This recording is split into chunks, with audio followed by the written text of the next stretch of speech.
Good evening, this is Rashad Mitchell coming to you live from my YouTube channel as I continue my part series. The week that was college football history review, the 1975 college football season. Tonight I'll be doing the recap of the 1975 bowl games that were played during the 1975 season. We're going to start with the major bowl games such as the Liberty Bowl on December 22nd where Southern California shut out Texas A&M 20-0. Now, Coach John McKay went out as winner in final game at helm of Trojans as team used big plays to overcome the Aggies. Quarterback Vince Evans hit wide receiver Randy Simran with a 65-yard pass that set up 1-yard scoring plunge by fullback Mosi Tupu. Tailback Ricky Bell displayed his finest moves on a 76-yard touchdown run with screen pass. Now, both plays occurred in 17 points second quarter as Trojans padded kicker Glenn Walker's 2 field goals to take 20-0 halftime lead. In the first half, Texas A&M twice drove into Southern California territory, but shot itself in foot crucial turnovers as fumble was lost at 3-yard line. Trip to Trojans' 26-yard line ended with interception. The Aggies' defense, which led the nation in total defense, rushing defense, played well, save for 2 long scoring passes plays in second quarter, while a limited Troy rush attack to 80 yards. A&M halfback Double Bean rushed for 80 yards on 16 carries. Matchup took on disappointment bowl complexion as both teams had been in nation's top 5 as late as November 1st. McKay finished run at Southern California with a 127-40-8 record, while USC became first school ever to win 15 bowl games, even though this was USC's first win at any bowl other than Rose Bowl. The Sun Bowl, December 26. Pittsburgh beat Kansas 33-19. Postseason win was a long time coming for Panthers since their last victory had come in 1937 Rose Bowl. Pittsburgh defense perfectly neutralized Kansas' wishbone in building a 19-0 halftime lead. Pitt offense rushed very well with 3 Panthers topping 100-yard mark, so Pitt won clock battle, forced Kansas to play catch up. That was a tough task considering Jayhawks were virtually without passing attack. Quarterback Nolan Cromwell threw 6 times without making a single completion. The game's crucial play came early in the first quarter as middle guard Al Romano stopped Cromwell on a 4th and 1 at the Pittsburgh 16-yard line. And 4 plays later, Pittsburgh went up 7-0 on a backup tailback Elliott Walker's 60-yard burst with option pitch out. Starting tailback Tony Dorsett, meanwhile, added 2 second-quarter touchdown runs to give Pittsburgh a commanding 19-0 lead. Dorsett ran for 142 yards on 17 carries, while Walker had 123 yards, 11 carries, 2 touchdowns. Quarterback Robert Haygood had 14 carries, 104 yards, also topping 100 yards rushing.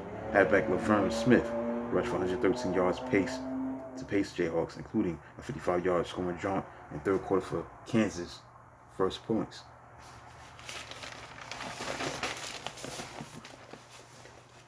Save the game for the year for last. Go to the no, I'm gonna get to the game of the year anyway. Let's go to get that out of the way. The game of the year was in Fiesta Bowl between Arizona State and Nebraska, where Arizona State beat Nebraska 17-14. Trailing 14-6 early in the fourth quarter, Arizona State faced the 4th and 1 at the Huskers' 13-yard line. Quarterback Dennis Sproul kept for 2 yards for first down, but temporarily injured his wrist. So quarterback Fred Mortensen entered game, promptly hit wide receiver John Jefferson for a 10-yard touchdown, and wingback Larry Mucker for tying 2-point conversion. After 2 Huskers punts wrapped around interception by Arizona State, Sun Devils began winning drive at midfield with starter Sproul Pat in action. They marched to the 12-yard line with Sproul Jefferson connecting on a 16-yard pass where kicker Danny Coach Frank's son, blew the game-winning 29-yard field goal with 4:50 left. Cornhuskers then drove deep to Devils territory until fumbled by fullback Tony Davis at Arizona State 21-yard line. After 10-yard completion ended any chance of Nebraska continuing its consecutive bowl winning streak, NCAA record tying 6. As clock ticked down, Grateful Devils were near tears as Huskers rushed for 198 yards, led by Davis, who finished with 60 yards, while I-back Monte Anthony scored both touchdowns with short runs.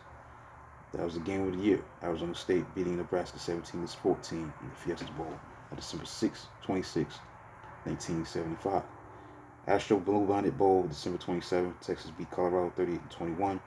Griffins of Ohio State were rivaled by another dynamic brother combination of fullback Earl Campbell, rushed for 95 yards against Buffaloes to earn game's best back honors, while brother Tim earned best lineman honors for play as defensive end and scored a touchdown. Colorado had 21-7 lead on 225 yards to 89 advantage yardage wise as quarterback David Williams threw 2 touchdowns. Longhorns answered with 31-0 second half effort by scoring 24 points in the third quarter alone. Early in the third quarter, Colorado fullback Terry Kuntz lost fumble on own 34-yard line, which was recovered by Texas linebacker Bill Hamilton to set up a 3-yard touchdown run by halfback Jimmy Walker. Buffalo's then went 3 and out, which led to block punt to touchdown by defensive end Tim Campbell. My brother Earl then caught 2-point pass on a conversion 2-point pass to tie it at 21-21 early in the third quarter, deflating Colorado. So winning points came later in the third quarter on a 55-yard field goal by Horns kicker Russell Exaben, while halfbacks Ivy Suber and Johnny Jones added touchdowns to stretch lead. The Gator Bowl, December 29th. Maryland beat Florida 13-0. Terps felt as though they were officially back from 20-year exile from power as Maryland forced 4 turnovers and handling gave their first shutout in 55 games. Freshman tailback Steve Atkins sparked the offense with 127 yards, including 118 yards in the second half, when Maryland played keep away. By that point, the Terps had a 10-0 lead on a 19-yard touchdown pass from quarterback Larry Dick to wide receiver Kim Hoover. First of 2 field goals by kicker Mike Sacco, 20 yards. That was more than enough for a touchdown. More than enough for the defense that allowed 210 yards, had as many catches of 19 Florida passes, which is 3 as Gators. Both of Maryland's first half scores were set up by interception. Punter Sacco, which had a great deal with Florida punter Tom Dolphy, added insurance 24-yard field goal for only points of 2 second half. The Gators had only 2 drives across midfield. Meanwhile, Maryland defensive guard Paul DeVito, who recovered fumble in the first half, was particularly devastating on Florida's last threat with 3 sacks. Fullback Jimmy DuBose fought his way to 95 yards rushing for the Gators. Next, the Peach Bowl. You had December 31st Peach Bowl, where you had West Virginia defeated North Carolina State 13-10. Mountaineers turned to the passing duo of quarterback Dan Kendra and wide receiver Scott McDonald to pull out the win. McDonald had a big game, 110 yards received on 5 catches, who spent 5 years with Hoop team before turning to football. Caught 50 yards touchdown pass as West Virginia rallied from 10-0 deficit. Wolfpack looked good early as the quarterback Dave Bucky hit brother receiver Don Bucky 29 yards on 2 catches, total on a 73-yard drive to first score. 1-yard touchdown run by tailback Ricky Adams packed out the lead to 10 points on a 21-yard field goal by kicker Jack Sherrill with under a minute to go in the first half, but then allowed 75-yard West Virginia drive in 41 seconds to Kendra's 39-yard scoring pass to tailback Artie Owens that changed momentum. Each team had third quarter threats and turnovers, which allowed Kendra and McDonald to pull off their magic. Now, NC State had difficult time, but inspired out in their defense until final drive, moved from own 6-yard line to West Virginia 33-yard line. Before 2 sacks by linebacker Ray Marshall forced 4th down desperation pass that safety Tom Pridemore picked off. Tailback Ted Brown, meanwhile, rushed for 159 yards for the Wolfpack. Win avenged 49-13 loss to North Carolina State in the 1972 Peach Bowl. Next, Sugar Bowl. Alabama beat Penn State 13-6. In the first Sugar Bowl played in Louisiana Superdome, Alabama used passes to snap the 8-game bowl winning streak. Quarterback Richard Todd threw for 210 for 12 for 210 yards, more than 100 yards better than his season average of 83.7 yards against a Penn State defense that focused on running game. The Lions held Tide to 106 yards rushing, but Todd burned them with superb passing accuracy. Bama led 3-0 at halftime on kicker Danny Ridgway's 25-yard field goal. That Lions Tide scored on kicker Chris Barr's 42-yard effort early in the third quarter before Todd beat them with 55-yard pass to wide receiver Ozzie Newsome. That led to 14-yard scoring run by halfback Mike Stock. Teams traded for field goals after that, with offense generating only 214 points, 214 yards. Penn State was unable to rally. Last Alabama win in postseason had been 34-7 rout of Nebraska in 1967 Sugar Bowl. Bryant was conspicuous without his houndstooth hat, but as he said, Mama taught me never to wear a hat inside a building. In the Cotton Bowl, Arkansas beat Georgia 31-10. Looking to run out clocking late in the first half, Georgia looked comfortable with 10-0 lead, but disaster struck as quarterback Matt Robinson lost ball deep in his territory, and Arkansas had phone recovered by linebacker Hal McAfee to set up 39-yard field goal by kicker Steve Little with 36 seconds left. Moments later, Bulldogs went for flea flicker. Quarterback Ray Goff tried to surprise the Hogs by nonchalantly snapping ball to wide receiver Gene Washington, but Washington lost ball when he ran to teammate Al Pollard. McAfee scooped up loose ball again. Razorbacks fullback Ike Forte ran for 119 yards and 24 carries, gained 12 yards with catch, 101 yards for touchdown to quickly score at 10-10. The Tide scored at 10-10. Now, shocking turnaround score crushed Georgia, which mustered marginal offense in second half with 3 finished field goals in third quarter. The Hogs had to wait until the fourth quarter to finish off Georgia. Finish them off they did as quarterback Scott Ball completed a 35-yard pass to wide receiver Freddie Douglas to set up running back Rowan Blank 5-yard touchdown run for a 17-10 lead. Defensive back Howard Sampson ended next. Bulldogs drive with interception, and Arkansas scored 6 plays later on a 1-yard run by Michael Forrest, the fullback. Forte added his second touchdown to score close scoring. Early Georgia points had come on kicker Alan Levitz, 35-yard field goal and 21-yard pass from Robinson pass to Washington. Bulldogs offense made do with single first down from second quarter until late in the fourth quarter. The Hogs' first 4 scoring drives averaged 22 yards in the length. Next in the Rose Bowl, UCLA beat Ohio State 23-10. It was not supposed to end this way for Coach Woody Hayes and Buckeyes, fielding what he may felt had been his best squad. Hayes was optimistic at the perfect regular season in which team led nation in scoring with 34 points per game. Helping them reach that lofty average was UCLA squad that was beaten 41-20 early in the season. Bruins reversed that outcome with 23 points second half, keyed by a newfound passing attack.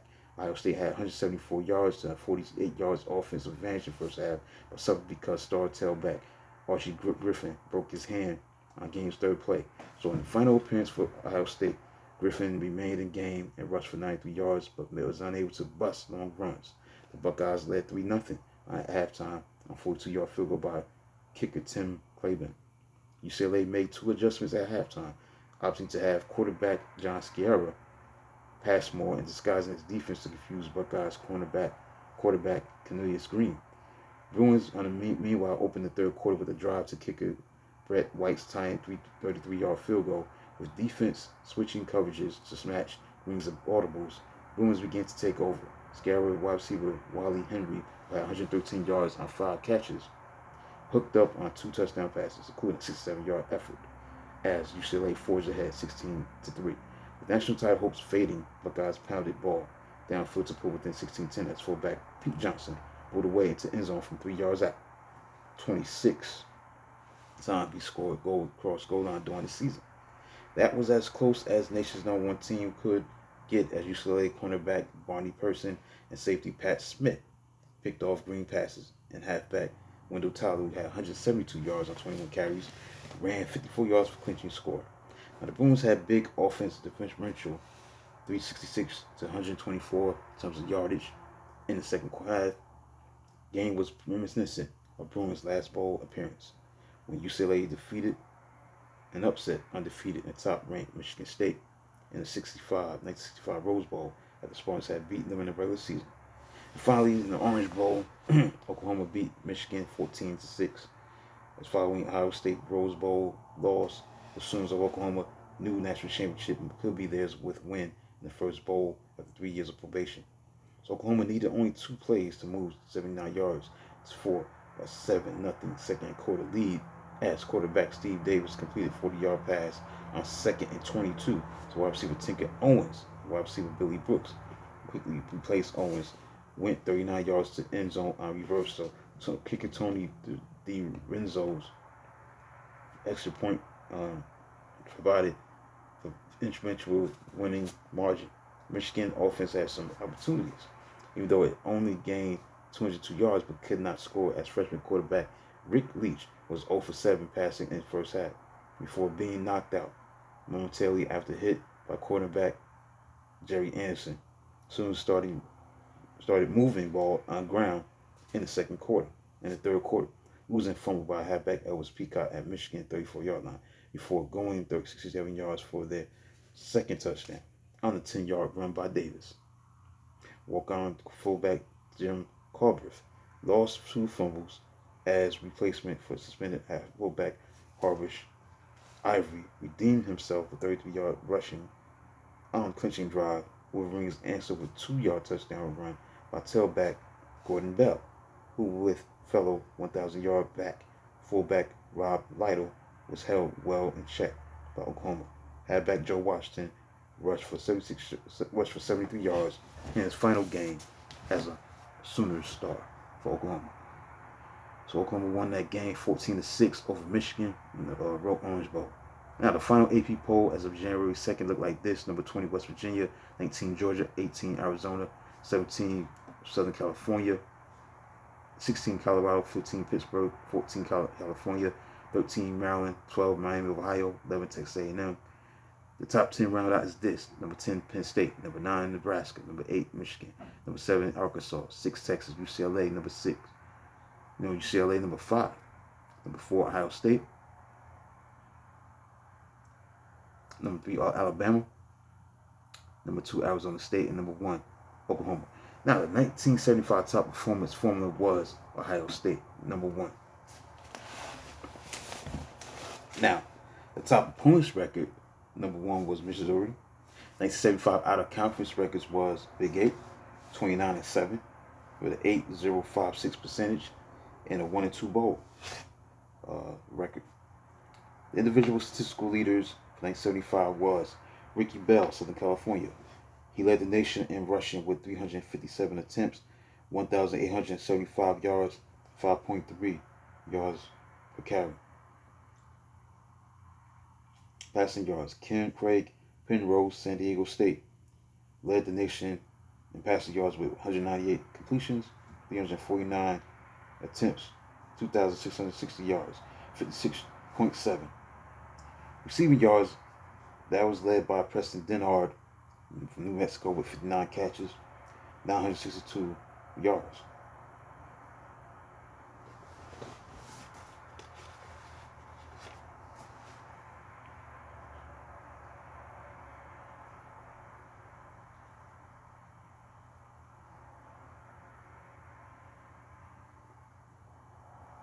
Now, let's look at the 1975 consistent All-American team. On offense, the ends were Steve Rivera, California, led receivers, Tennessee. The tackles, Bob Simmons, Texas, Dennis Lick, Wisconsin. The guards, Randy Johnson, Georgia, Ted Smith, Ohio State. The center, Rick Bonitz, Nebraska. Quarterback, John Sciarra, UCLA. The running backs, Archie Griffin, Ohio State, Ricky Bell, Southern California, and Chuck Muncie, California. Now, defensively, on the defense, you had at the ends Leroy Cook, Alabama, Jimbo Elrod, Oklahoma. The tackles, Leroy Selman, Oklahoma, Steve Niehaus, Notre Dame. Middle guard, Dewey Selman, Oklahoma. Linebacker, Ed Simonini,